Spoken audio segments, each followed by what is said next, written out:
Hello, everybody, and welcome to Macro Talk 2. It is Thursday, September the 11th, an auspicious day, 2025. Welcome to everybody who made it today.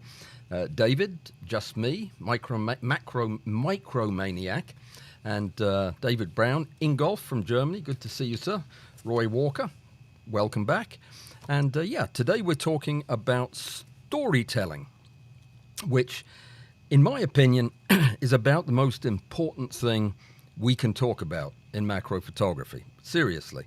I think it's the magic of macro photography. It's the magic of all photography, but it's particularly potent, I think, in the macro world. And I'm going to explain to you why I think that is.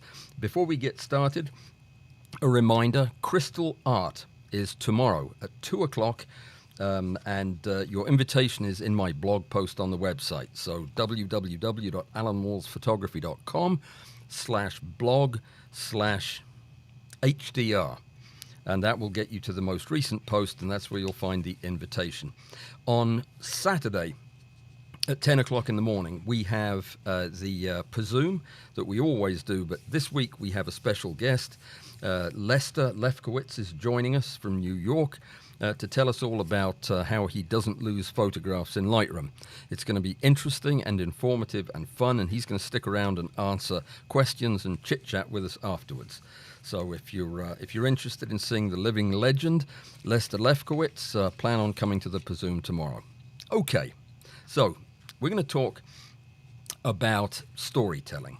And I guess before we start, I should define what I mean by stories and why they're important.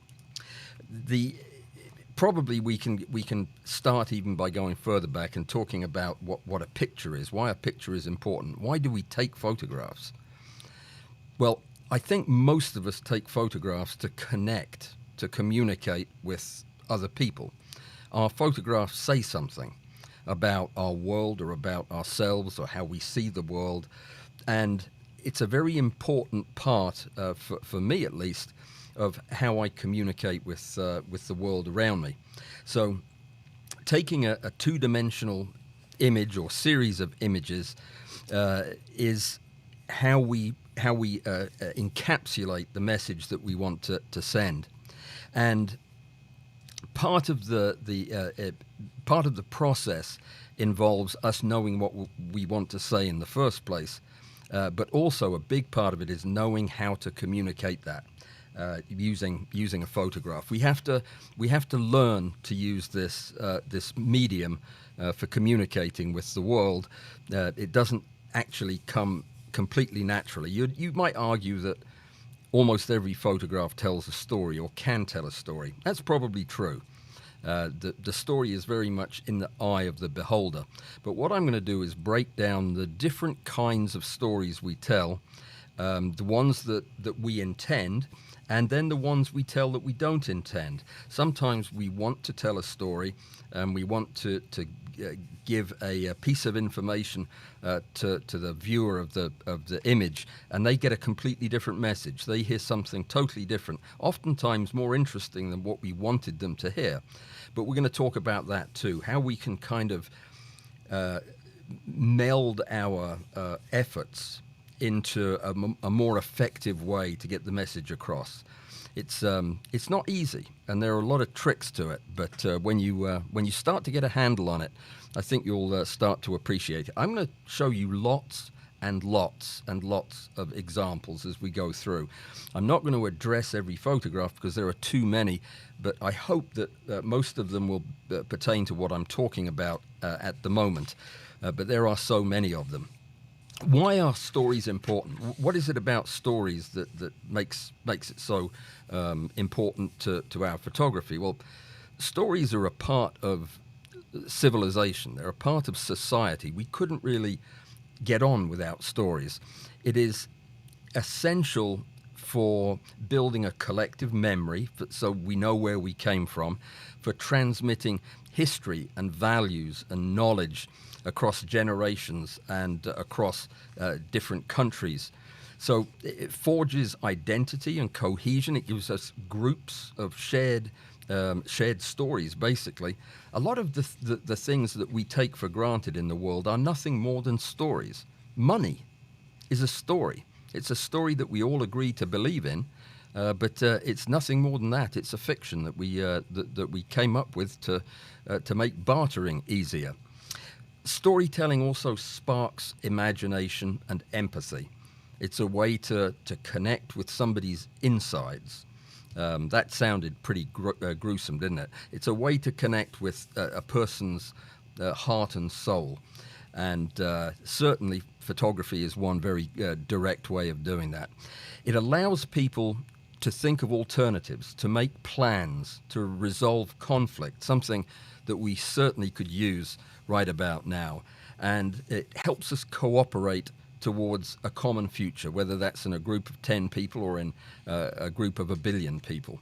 So that's what storytelling does. And we're going to talk about how the act of photography, of recording images, light images onto a sensor, can build a story that we can then share. Now, you know that storytelling is important to me because I bang on about it every time we have a competition. It's something that I look for and judge photographs on, is the ability to communicate something to the viewer. Now, admittedly, sometimes all you want to communicate is, wow, look at this cool insect, isn't it neat?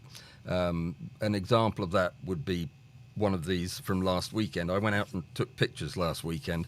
A wonderful experience. I recommend you do it if you haven't tried it before. And I took a picture of this wasp, and I like it. It doesn't tell me any stories. It connects me with the memory of being out there, but that's about it. This is not a photograph that I deliberately intended to tell a story, but there are a lot of my photographs where I did. And I think that the week before I went out and took some pictures, and here's a picture that I think does tell a story. And it's a story that you can make up as you go along. The idea is that if I can give you something that engages you long enough to look at it and think about it, you will start to build a story about what is around that bend, what is down that lane, and where is this, and who lives there, and how come those tracks are worn smooth there. The stories will just come to you, provided you can catch a person's interest long enough to look at the photograph. A lot of the time, we look at a photograph and it's gone because it doesn't talk to us. It doesn't open up anything in our soul, so to speak. And I'm going to show some examples of photographs that I don't think do tell much of a story. They're more clinical. They show you an example of a tiger beetle, for example, in this case, which is fine. It's decently accurate and it's a fairly good photograph, but it doesn't really emote. It doesn't get me excited to look at, and I can't imagine it would excite many other people. But you don't have to do much to turn that into a pretty engaging story, I think. Let me see if I can find the thing. I've got far too many photographs right here. Yeah, here we are. So this is basically the same beetle. No, it's a different beetle, but the same species. All I did was crop it in, move in close, and all of a sudden there's a story there that just screams at you. And what it is isn't something that I decide. I mean, sometimes I will take a photograph deliberately trying to tell a specific story, something that I think will get a message across that I think is important. And that's one kind of storytelling. But a lot of the time, it's just putting out something that is going to get into your head and allow you to build a narrative around it. And to do that, the picture's got to have that power, so to speak. So we take pictures for scientific documentation. A lot of us love to do that, especially in high magnification. We take a picture so that we can show people what such and such a thing looks like. And there isn't an attempt to build a narrative around it or have a bigger meaning.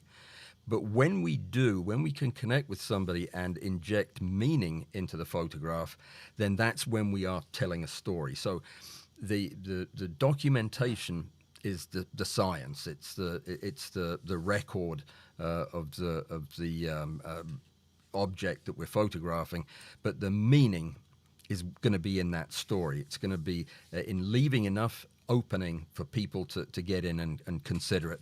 Macro photography is unique because a lot of what we see comes with an easy out for getting people into the story, because a lot of what we photograph is not stuff that people recognize from their daily lives. It's too small. Let me find a couple of things that really are pretty tiny. This is one. This is about a 1.5 millimeter. Oh, I just lost it again. Hang on a sec. It's a 1.5 millimeter wasp, a chalcid wasp. And let me see. There we go. And it was not easy to photograph. It was very tiny, but the fact is nobody really sees these things. You see them as little bright dots on a summer evening where the light is hitting them as the sun goes down. They're nothing more than that. They're little silvery specks. But when you're able to get one and get it positioned under a microscope and take a picture or take a couple of hundred pictures, this is what you see. And it looks to me like an organism that is experiencing a bit of a shock, full of surprise and alarm. And that is the kind of opening for a story that I love. We're going to be talking in a minute about anthropomorphizing our images, making things connect with a shared experience with humanity. In other words, in this case, making this look like a person whose hands are thrown up in excitement over having a shock or being surprised, which obviously is not what is happening with this insect. And we're going to talk about the dangers of using that technique too much. But it is a very, very valuable part of storytelling for me. I use it all the time. So the beauty of macro photography is, for many people, the first thing they do when they look at it is say, "What is that? I've never seen anything like that. What in the world is it?" And that is often long enough to get people to engage with the photograph and start creating a meaning to the photograph in their own heads. Let me see if I can find the other teeny tiny thing that I don't know where I put it. I should probably not have had quite this many images. I've got about 100 of them on my desktop right now. But this is another one that's so tiny that even if you had a magnifying glass, this wouldn't look any more than a brown grain of sand. So oftentimes your viewer will look at this trying to figure out what in the heck it is. And in that time, they'll see the eyes and the baggy sweater and the long nose and start to build a story around it that will connect them with the photograph. So how do images actually, how does a two-dimensional image transmit a story? How can it do that even? There are no words involved in this, though we are going to talk about the importance of titles. There are two stories, really, in any photograph that is powerful enough to elicit a story in a viewer. One of them is the story that we intend. When we were looking at the image, let me see, grab another one. Yeah. There was the story that we intended when we made the photograph. We wanted to say something about this, and I'll tell you in a minute what I wanted to say about this particular one.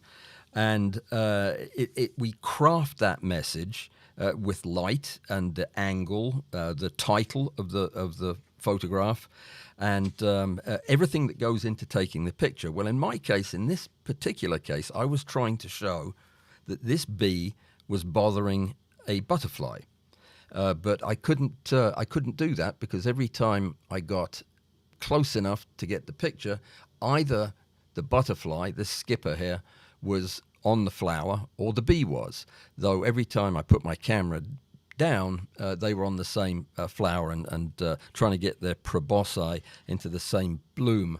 So the story I wanted to tell was completely different than I was able to capture on the camera. Until, of course, they lined up just perfectly, and I got one crack at it. So that's a story there. That is that's a photograph that just begs you to wonder how common that is. What are they doing on the same flower? Well, there weren't many flowers out there for them to choose from, and I think that they were kind of crowded into this little patch of whatever that stuff is. Oh, I know what it is. It's stuff honeybees like, which is why there's a bumblebee on it. Anyway, the story that we tell then is not always the story that's received, but that's the other version of the story, what the viewer actually experiences. And of course, it's going to be filtered through whatever their experience is, whatever their life story is, whatever their biases, their emotions, how they're feeling that day. They're going to interpret a photograph oftentimes very differently than you intend. But still, it's a good guideline for us to intend something with our photographs, as it helps make that connection, even if it's going to be interpreted differently. But it's very important that we not get too caught up on our own interpretation of the story, as often happens with me, because I will spend a lot of time working on telling a story. Let me find a good example of that. Yeah, this is as good as any. I spent a long time trying to bring a crazy idea that I had to fruition using a dragonfly that I had found dead down by the pond where I used to live. And I'd looked at the thing from the front, and it looked shockingly like a Stephen King monster in a football helmet that was running towards the camera. I don't know quite what the wings were all about, but there was a definite story in there for me. And I still look at this picture, and that's the first thing that pops into my head. Literally nobody that I have showed it to has seen what I see in that photograph, and that is fine. We just need to accept the fact that we will make a story to transmit that will be received in a completely different way. Of course, if you look closely enough and you see the bloody material around its jaws, it does help with my story there a little bit. Here's an example of a lot of the time the story comes from finding the right shot, and in this case, it's a pretty little flower. I liked it. It was just growing outside my back door, and I took a picture of it one afternoon. But the next flower that I photographed has been a story that I've used over and over again, because this just begs to be a story. I mean, you have to put a story into this somewhere. This blossom being strangled by a runner from another plant. It's not a very good photograph, but it's a very good story in my opinion. Anyway, you don't actually have to photograph things that we recognize. As we're going to be talking about a lot tomorrow in the Crystal Art program, sometimes it can be a completely abstract image that we're looking at that also tells a story, and sometimes it can be a very moving story. And let me see if I can find that one. There it is. So this is just a crystal. I'm not even sure what it was, and this one has given the same story to a lot of different people. it looks like somebody bent over with something covering their upper half, walking down a hill. Is what I saw when I saw this crystal, and it turns out a lot of other people have seen that too. I called it geisha. Geisha crystal was the name of the picture. So sometimes you get lucky. Sometimes you see a story in an image, and you put that out there, and people will receive the same story. But the tools that we use to make a story are all the same compositional tools we use to make any photograph. Only we use the various compositional tools very carefully to promote the idea that we're trying to get across. So in composition, we'd use leading lines and framing and negative space to guide the viewer's eye towards what you want them to see. And that can be relatively, well, it's never easy, but it can be relatively straightforward in the studio. It can be very difficult in the field where things are dashing around and not really wanting to be photographed in a particular way. But that's why this stuff isn't easy. Let me see if I can give you an example of that. Yeah, this is an example of a story that I wanted to tell in the studio, and you may have seen this because it's on our competition page now. But these were two sweat bees that I came into possession of. And I rather liked the way they looked like they were flying, quite determined with their heads down, and looked like they were moving quite fast. I saw immediately a story in that, and by putting them in formation, which of course bees don't fly in formation, and especially solitary bees, but this really captured the whole idea of action for me for the cover for this competition. That's this month's competition, by the way, and I chose this picture because that is about as good an example of action as I could come up with. The use of light and how you use the light in terms of high contrast if you want to show drama, or soft light if you want to show intimacy. One of the cool things you can do is use backlight to show kind of a revelatory feeling, an unexpected found wisdom. Backlighting does that. It does feel revelatory in some cases. I've got a couple of examples of that too. Let me see.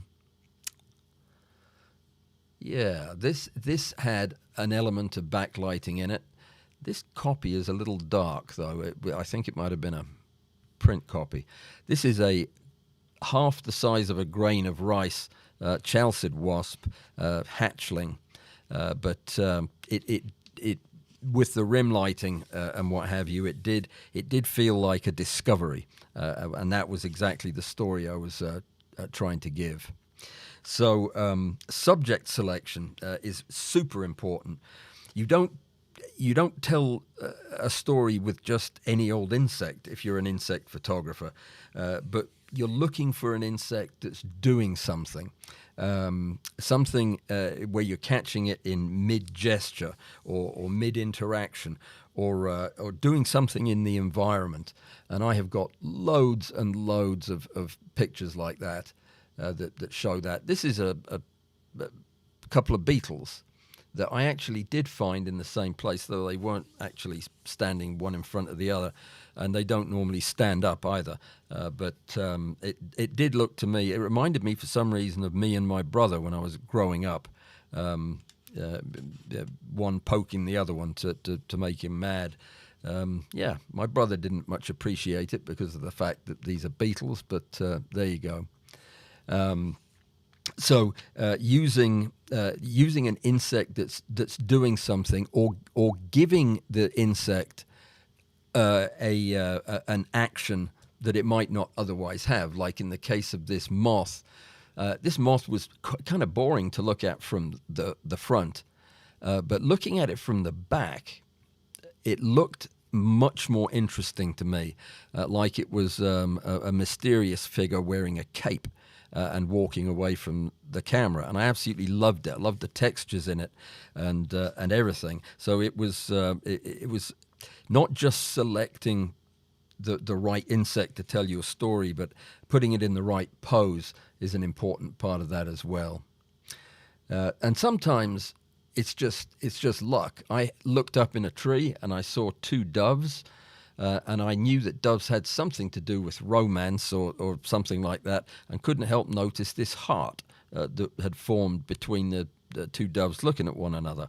So there's a story in there too. It's probably a little bit on the there's a story in there too.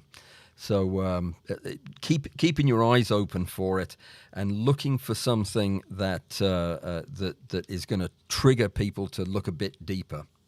Now, don't forget how important the title is. I tell you guys about this a lot. Like some of them are pretty obvious. The title of this one is Ambush. Well, yeah, it's an ambush bug and it's waiting in ambush. But it does look it does look very much like it's set up for business there, and it tells a story. It tells a lot of stories actually. So using the title, let me show you probably my most one of my favorite pictures of all time is this tiny, that's the actual insect on a quarter. It's about as big as Washington's nose. This is the whole thing. And this ichneumon wasp was in this bizarre pose when I found it. And it looked for all the world like it was dancing. It looked like its one leg was going up in the air, the other one was reaching out forward, it had one arm up in the air, and the whole thing just looked full of action and like it was graceful and delicate, and there was a story in it. There really was. So to augment the story, I changed the lighting from the very clean background I had it on and gave it this theatrical kind of appearance to the backdrop. The coin, of course, was not on the original photograph. That was on there just because I was showing this to somebody. But the image with that different backlighting or the different background looked very much more like this thing was a prancing, dancing, anthropomorphized human being. And the name of the photograph is Bolshoi. So the fact that most people would know that that's a ballet organization would be able to start to build the same story that I had in my mind. This is a clue. The title can be a valuable clue, especially in competitions where you know the judge is looking at dozens of different pictures. It's sometimes a very helpful little prod to go in the right direction to help somebody figure out what it is that the story is we're being told. Like this one was called The Babysitter because it looked a lot like my first babysitter, but you not knowing her, it probably wouldn't make the connection for you. But maybe seeing the title would be intriguing enough for you to try to figure out what you were looking at. So it is definitely part of the trick of passing on the story. This one I got a little bit direct with the title because I was afraid that people would. I don't know what these white dots are that are showing up on all the pictures. I don't know what they are or how to get rid of them. There, that's how you get rid of them. This was called Pissed Grasshopper because it just looked like it was mad at me, like it was leaning over the bar and in a threatening way.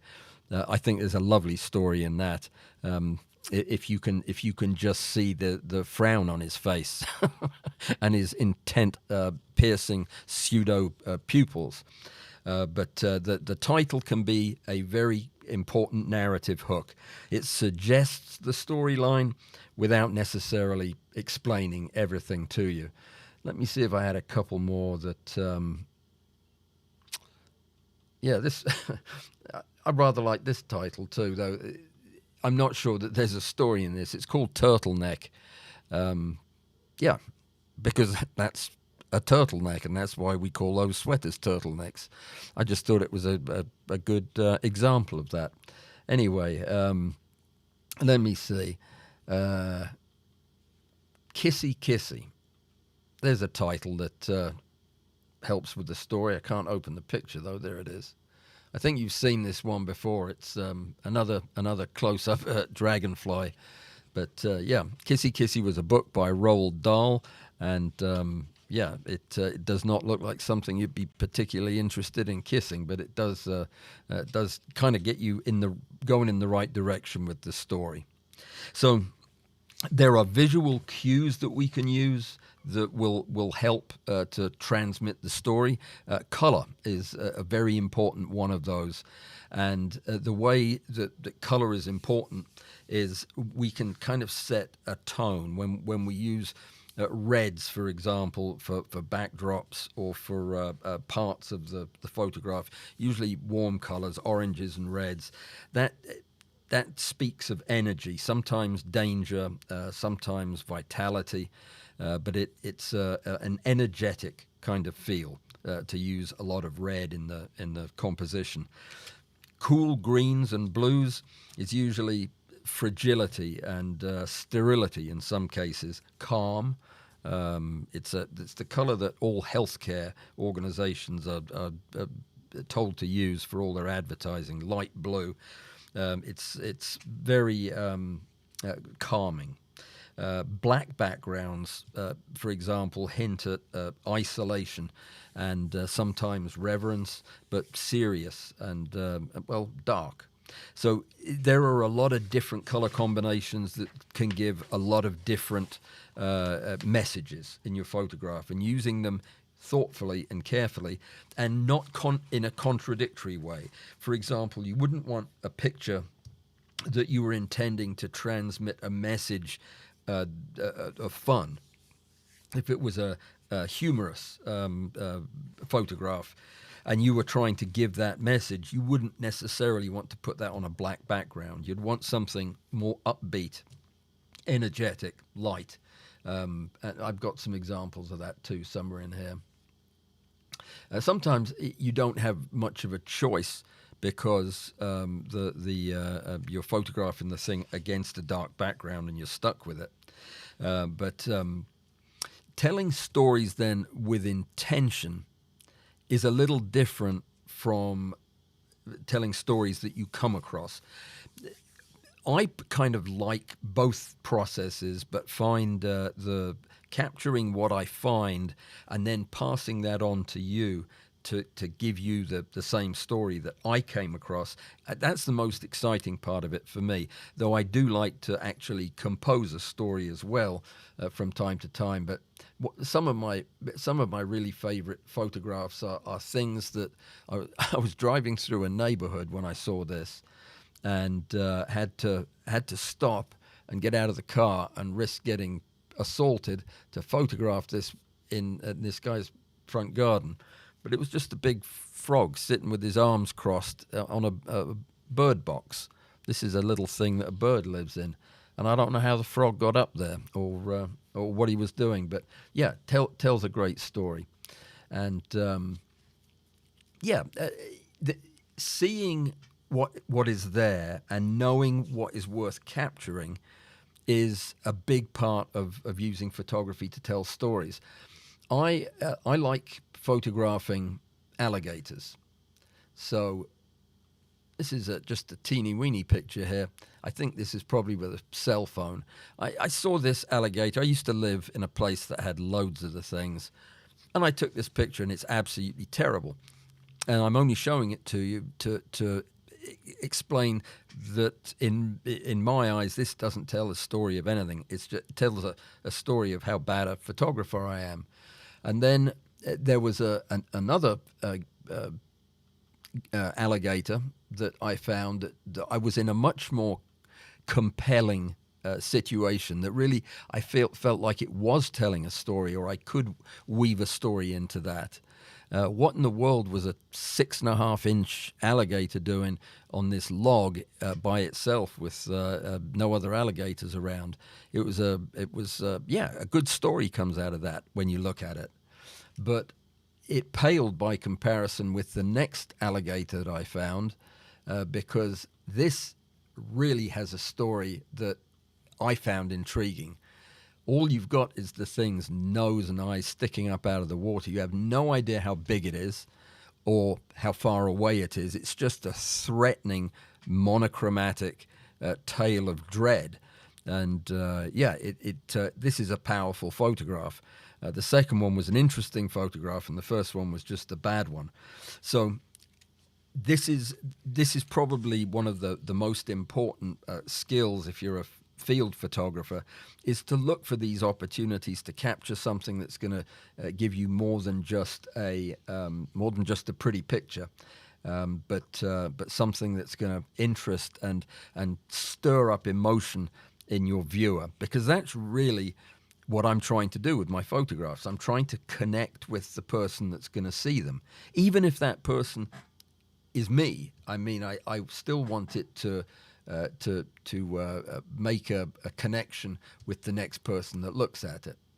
Let me see. I'm pretty much going at random here because I'm not sure what all we have in this box anymore. Tell you what, I will wait for just a second before I do that. Okay, so let's talk about how we would use texture and detail.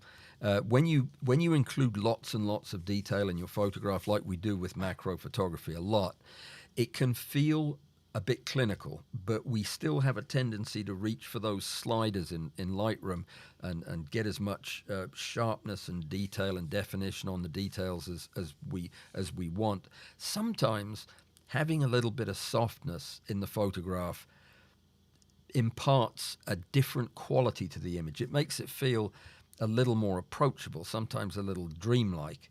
So you don't always have to have the kind of macro detail we're always chasing after. Sometimes going into topaz to sharpen the picture is not the right move, depending on the story that you're trying to give. Very, very important in macro photography when we're presenting images of things that people might not be familiar with, is that we provide some kind of scale reference. It's very hard to look at a subject in a photograph. You have no concept of how large it is. Any story you try to build around that in your head as you're looking at it evaporates, because you can't create a narrative around something that could be the size of a grain of rice or the size of an aircraft hangar. So giving a frame of reference is always a good idea.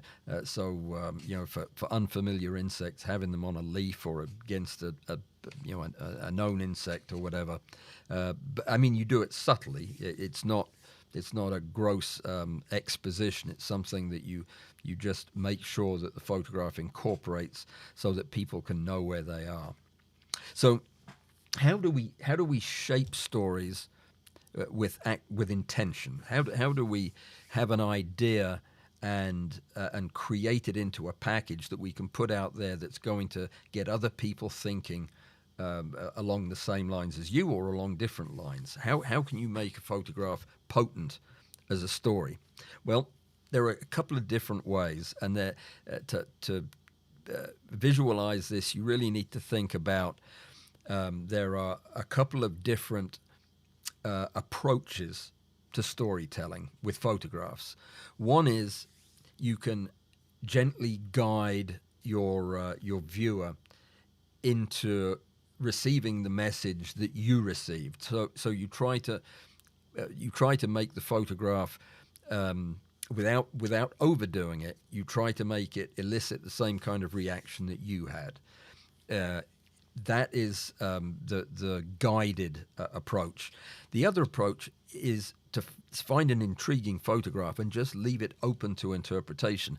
This is something that we very commonly do in abstract photography. It's why good abstract photography can be so enthralling and so exciting to look at, is because usually the artist is letting you decide what's important about this picture, what it means, what the angles and the shapes and the colors mean to you, and that's an equally good way to do it. But there are some techniques that we use, and I'm going to talk specifically about insects now. There are some techniques that we can use that make our photographs a little more understandable, a little more approachable as storytelling devices. One of them is to use human archetypes, like we've talked about, to use anthropomorphized positioning, and to look for gestures in insects that kind of mirror gestures in humans. It's not hard to find. I mean, they're everywhere. Anything with limbs is going to every now and again do something that looks incredibly human. I was out last weekend photographing whatever I could find in the field, and I came across a Japanese beetle, which I don't find out in the wild very often, but sometimes I do. And there was a small male Japanese beetle on a leaf doing the strangest thing. And it looked like he was doing Pilates. He was stretching out his back legs and pointing them up in the air. And I watched him and I photographed him for 20 minutes before realizing that there was a small female oriental beetle on the adjacent leaf, kind of peeking out from underneath the leaf, and watching him do this. Now, I haven't been able to find any confirmation that this leg stretching activity is part of a mating signaling effort on the part of the male, but I was left with a fairly strong impression that it might have been. He would cycle through his middle legs and his front legs as well, so he was doing lots and lots of stretching, and I'll show you the pictures another time. But there was a beautiful story in there. It was just a matter of figuring out where did I need to be with the camera to capture the story that I wanted. The picture that I wanted was the beetle stretching his back legs, and in the mid-background, the lady beetle watching. And of course, I couldn't do it because of the depth of field and everything. I was too close, the beetles were too small. But anyway, using context, like we just talked about before, as a cue, a contextual cue, if you will, using a spider in a plant, for example. Everybody likes photographs of crab spiders, which live, generally speaking, in flowers or around flowers. It's a good idea to show enough of the flower to give context so that you can see how big or small your beetle is. And you can tell, you can kind of weave a David and Goliath type story into a tiny a crab spider eating a big food item in his huge flower, where he looks teeny tiny. A trick that I use less than I should, because it's very powerful, is instead of trying to capture the whole story in a single frame, though that is fun to do, a series of frames will sometimes allow you to do a lot more, allow you to tell a lot more.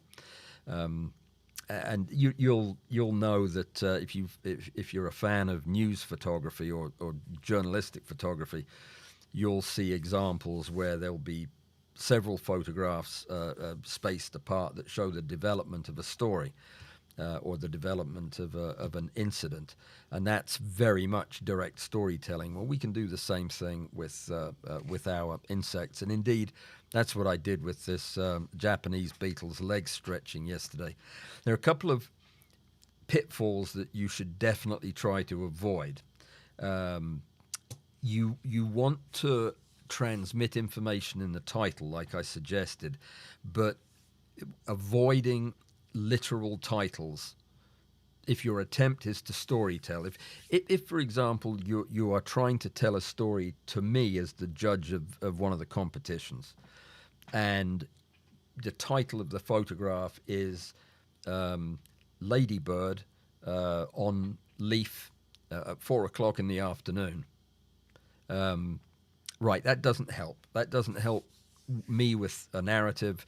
It doesn't help. It doesn't help transmit anything new about the image.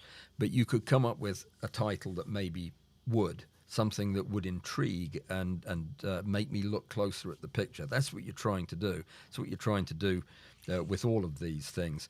Avoid clutter. You can have a very nice photograph of something, and if the field is cluttered, and I've got one example right here. This is not too terribly bad.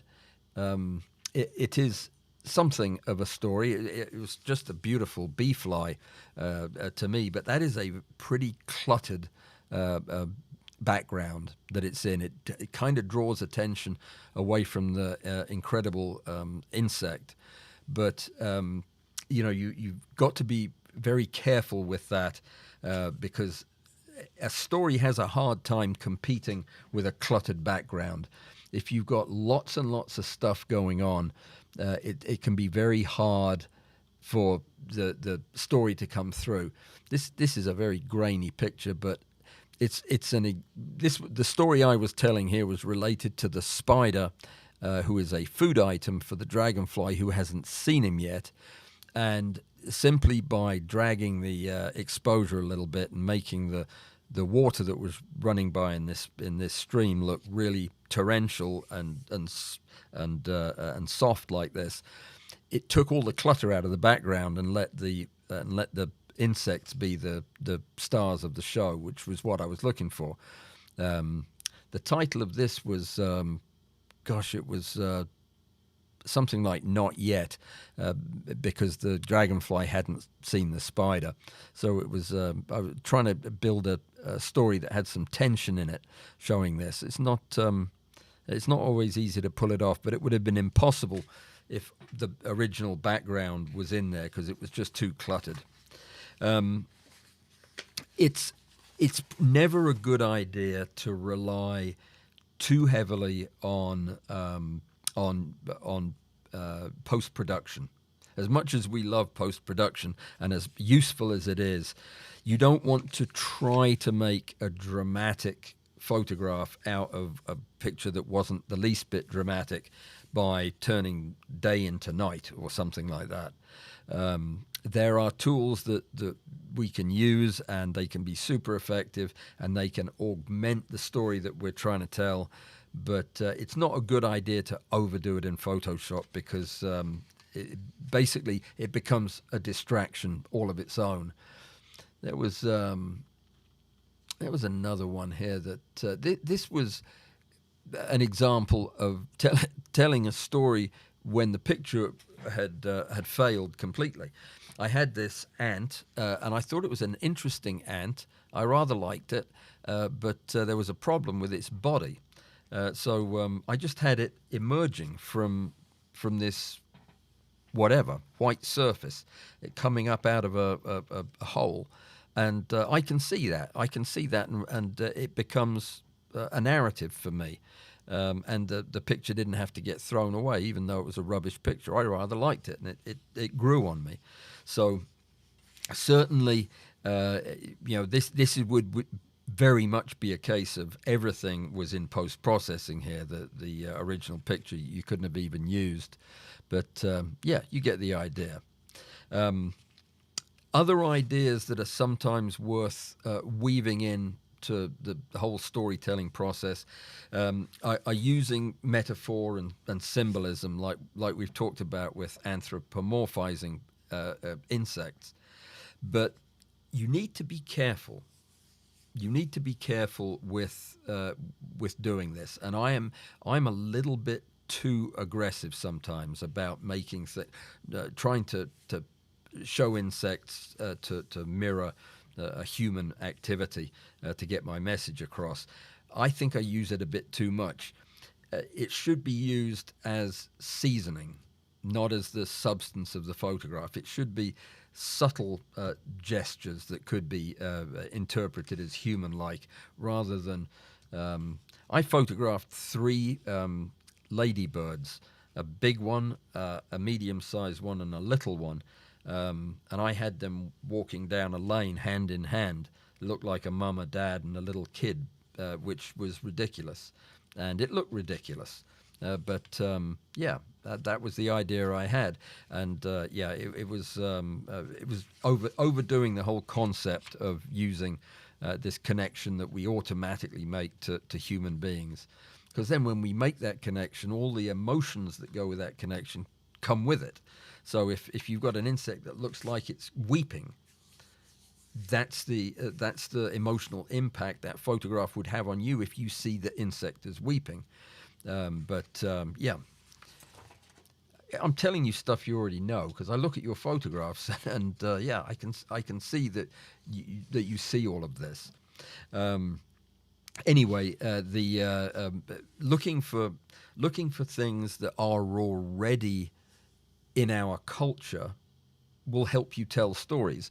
For example, praying mantises, maybe not so much over here, but in Europe and certainly in the East, a praying mantis comes with a lot of baggage. It has a lot of history and a mythos that travels with it.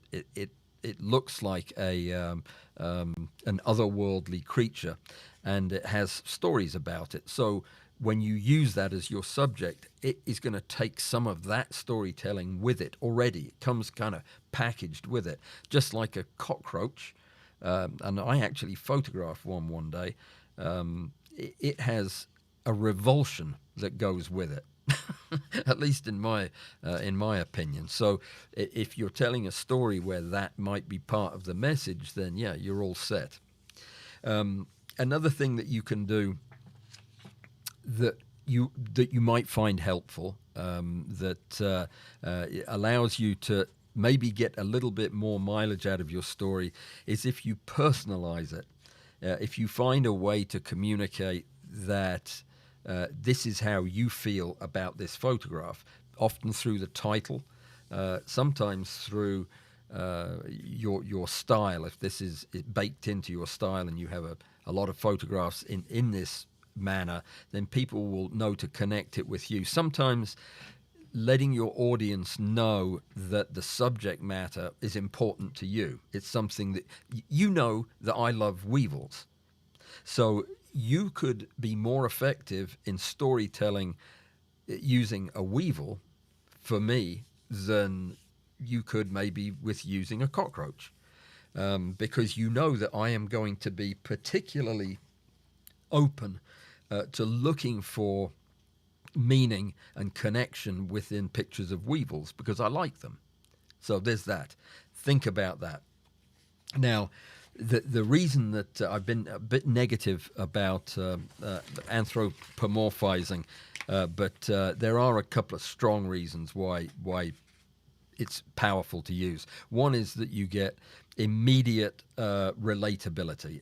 When you put an insect in a human pose or doing something human, people immediately will get in line on the story. Like when my beetle looks like it's stretching, or when a mantis looks like it's praying, that people just see that because it's part of how we see humans. So it's kind of a crude way to pull the viewer into your image, which is what you want. You want them to hold them at the image long enough for them to start to see the subtle parts of the story that you're telling. The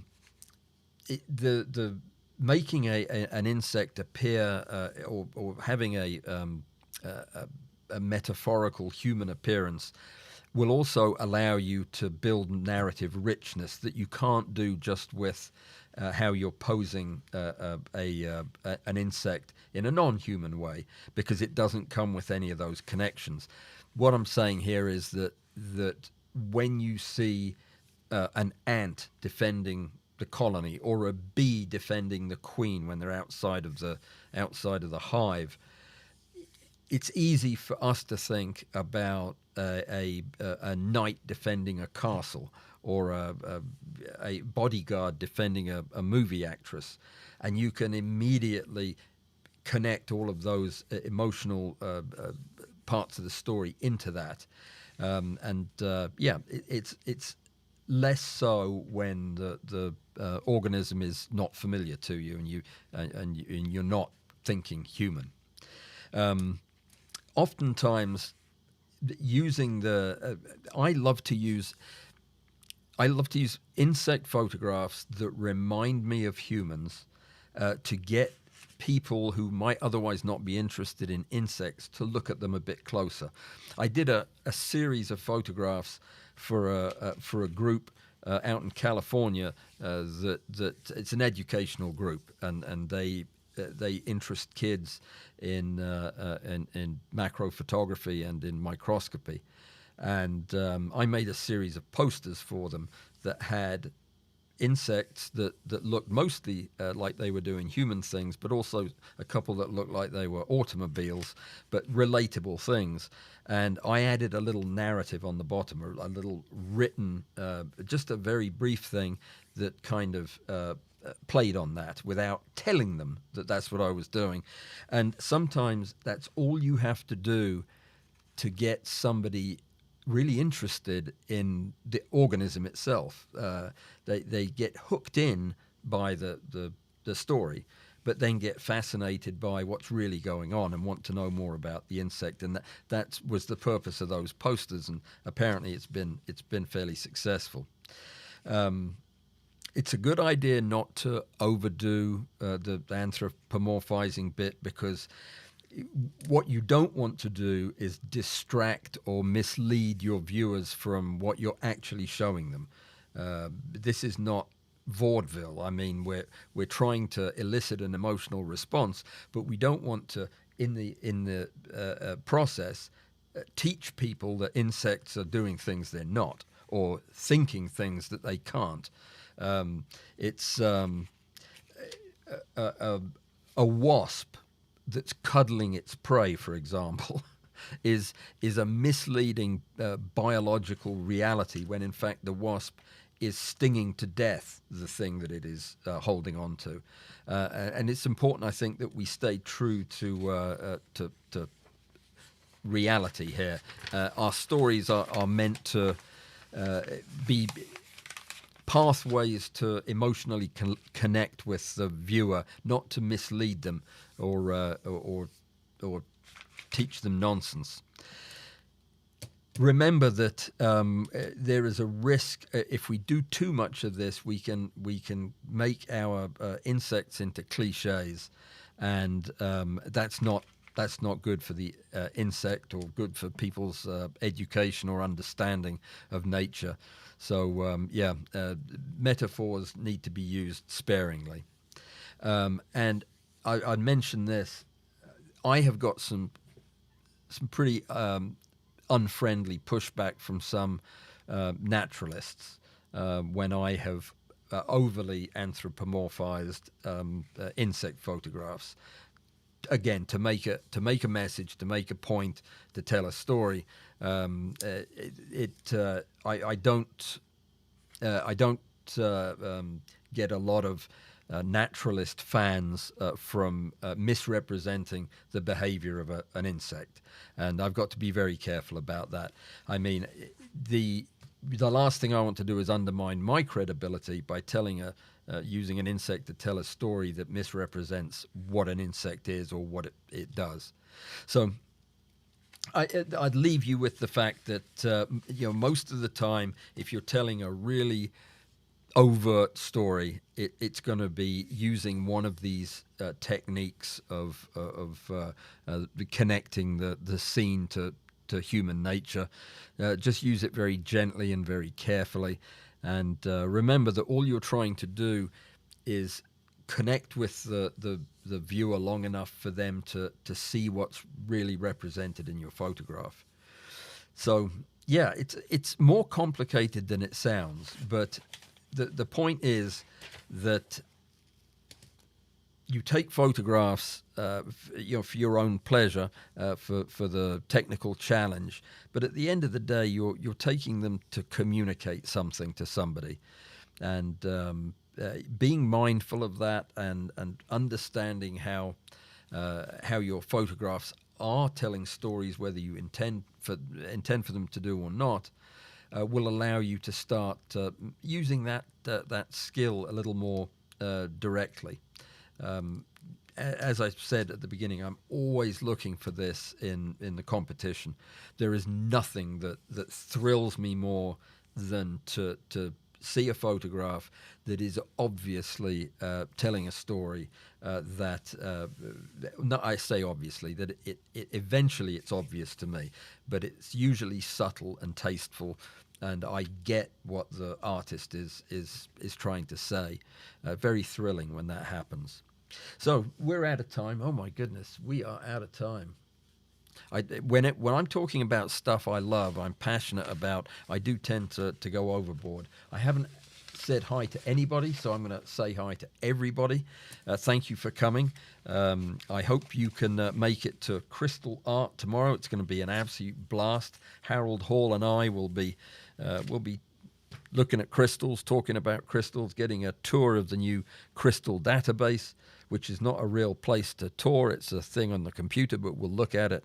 And then what else? Oh, I'm going to be talking about wave plates, which are not the same as surfboards. They're smaller than that, and you can't surf on them. But we'll be talking about them too. And then don't forget Pazoom on Saturday. Lester Lefkowitz and myself will be entertaining you. Thank you so much for coming. I appreciate your support, and hope you guys have a great weekend. And I will see you when I see you. Later.